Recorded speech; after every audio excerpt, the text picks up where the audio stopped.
il y a des connaissances qu'on peut t'apprendre pour grandir dans la prière. C'est-à-dire, bien aimé, même si nous venons tous à l'église, il y a des choses, quand tu ne les sais pas, tu ne peux pas grandir dans la prière. C'est que la force de la prière n'est pas dans le temps que tu as, mais dans la connaissance que tu as.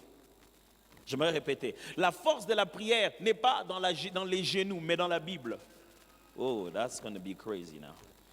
La force de la prière n'est pas combien de fois, combien de temps tu as fait noircir tes genoux.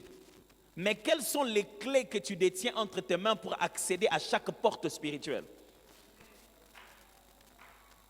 Parce que lorsque les prophètes de Baal ont commencé à s'étaillader, à faire couler leur sang, ils ont crié pendant longtemps. Élie leur a même dit, continuez, peut-être votre Dieu dort. Mais quand Élie s'est levé, sans gêner, sans faire quoi que ce soit, quelques phrases ont suffi pour faire descendre le feu du ciel. Il savait quelque chose.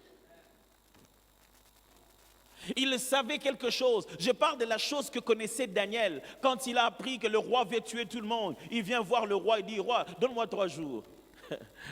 Donne-moi 3 jours, je vais rêver les rêves que tu as rêvés. Quelle garantie? Roi, ce n'est pas un grand problème, donne-moi juste 3 jours. Tu dis qu'il faut qu'on rêve les rêves que tu as rêvés, qu'on t'explique, non? Avec le Dieu que je sers, la manière dont je le prie, la façon dont nous conversons, ce genre de sujets vont me demander que 3 jours. Les chrétiens utilisent la prière comme un jeu de chance. Et ils se disent, il faut beaucoup prier. La prière n'est pas d'abord dans la quantité, elle est dans la qualité, la façon de la faire.